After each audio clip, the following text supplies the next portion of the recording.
Good morning students. बेटा आज हम चैप्टर 3 करेंगे आनुवांशिकी यानी कि जेनेटिक्स। बेटा आनुवांशिकी क्या है? देखो, जीव विज्ञान की वह शाखा जिसमें सजीवों के लक्षणों की आनुवांशिकता व विभिन्नताओं का अध्ययन किया जाता है उसे आनुवांशिकी कहते हैं। आनुवांशिकी क्या है कि जीव विज्ञान की वह शाखा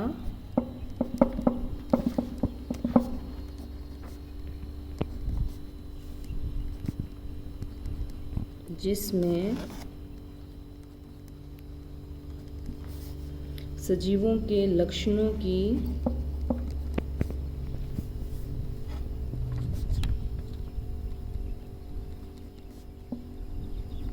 आनुवांशिकता व विभिन्नताओं का अध्ययन किया जाता है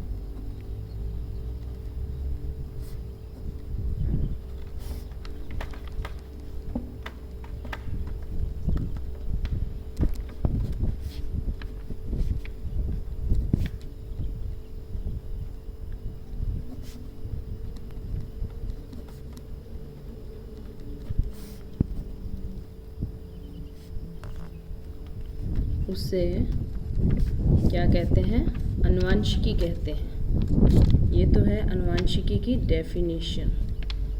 ठीक है बेटा, एक बार दोबारा रिपीट कर रही हूँ। जीव विज्ञान की वह शाखा जिसमें सजीवों के लक्षणों की आनुवांशिकता व विभिन्नताओं का अध्ययन किया जाता है उसे आनुवांशिकी कहते हैं।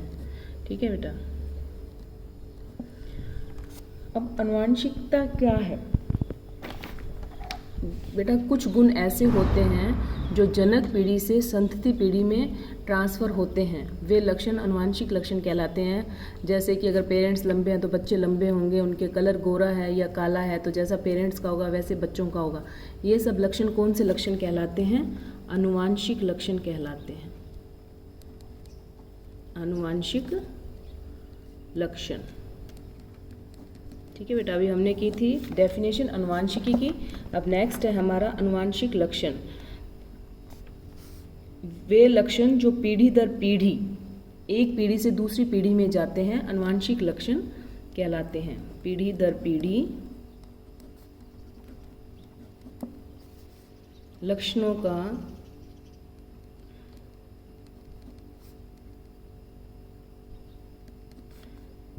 स्थानांतरण।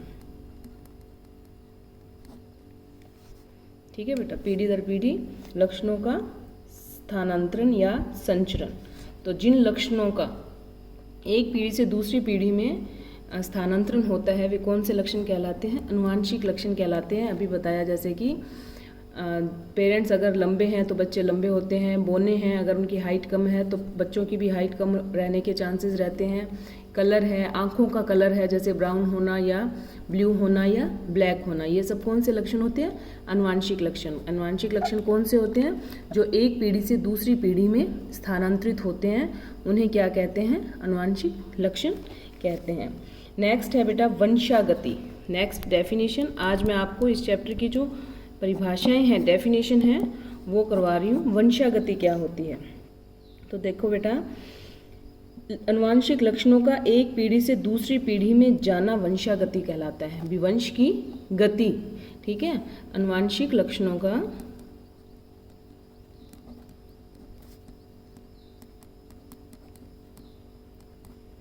जनक पीढ़ी से, जनक यानी पेरेंटल पीढ़ी, ठीक है, जनक पीढ़ी से संतति पीढ़ी में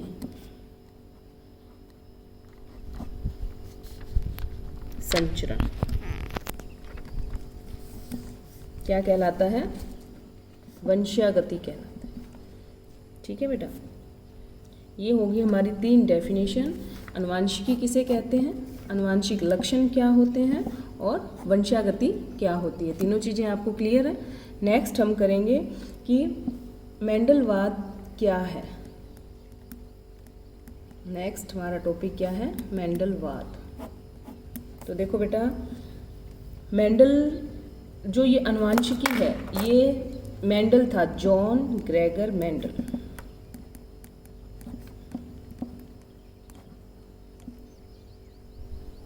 उसको आनुवांशिकी का जनक कहा जाता है। जॉन ग्रेगर मेंडल को आनुवांशिकी का जनक कहा जाता है। ठीक है बेटा, जॉन ग्रेगर मेंडल को आनुवंशिकी का जनक कहा जाता है और उसने सर्वप्रथम पादपों में वंशागति का अध्ययन किया गया था। जॉन ग्रेगर मेंडल ने सर्वप्रथम पादपों में आनुवंशिकी का अध्ययन किया था। ठीक है बेटा, मेंडल ने सर्वप्रथम मटर के पादपों पर ये प्रयोग किया था। अब मेंडल ने अपने प्रयोग के लिए मटर के पादपों को क्यों चुना, इसका कारण देखो कि ये पादप जो हैं वो 1 वर्षीय होते हैं। सबसे पहला कारण क्या था कि ये प्लांट्स जो होते हैं वो 1 वर्षीय होते हैं, यानी कि कम समय में अनेक पीढ़ियों का अध्ययन किया जाता है। मटर के पादप जो होते हैं वो 1 वर्षीय होते हैं, कम समय में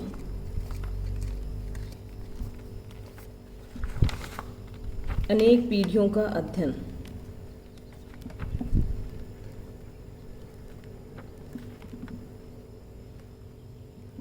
नेक्स्ट, ये द्विलिंगी प्लांट्स होते हैं। कौन से प्लांट्स होते हैं? द्विलिंगी, मतलब नर और मादा युग्मक जो हैं वो एक ही पुष्प पर होते हैं, जिसके कारण इसमें स्वपरागण संभव होता है।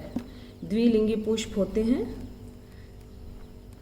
यानी कि नर और मादा युग्मक जो है वो एक ही पुष्प पर होते हैं, तो जिससे स्वपरागण होता है।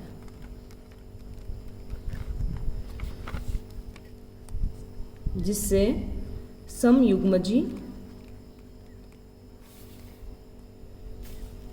पादप या शुद्ध वंशक्रम प्राप्त होता है।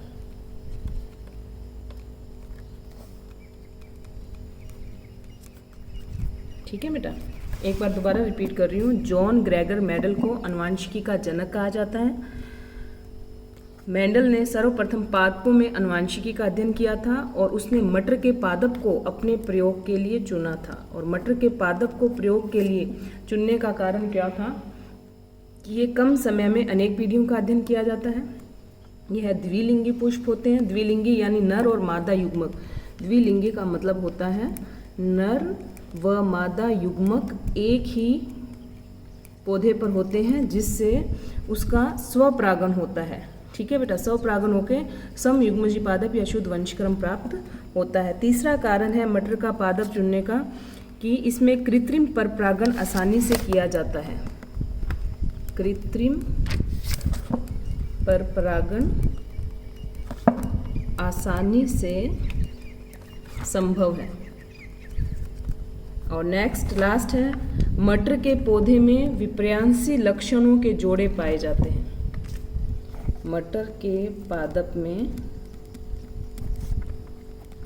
विपर्यासी मतलब जैसे कि विपर्यासी लक्षणों के जोड़े पाए जाते हैं। अब विपर्यासी का मतलब होता है कि जैसे पादप की ऊंचाई है, ठीक है, तो ऊंचाई में लंबेपन का गुण भी है और बौनेपन का भी। दोनों चीज़ें ले सकते हैं, तो मटर में ये दोनों संभव थे, लंबे भी थे और बौने भी थे।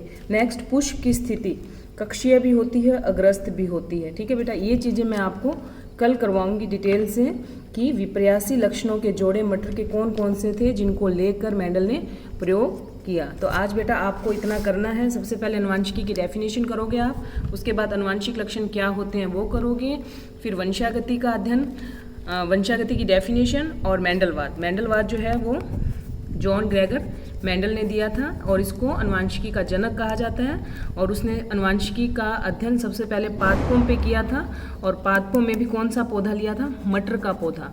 और उसने मटर का पौधा क्यों लिया, उसके ये गुण थे। ठीक है बेटा, ये आपको आज करने हैं और नेक्स्ट टॉपिक मैं आपको कल करवाऊंगी।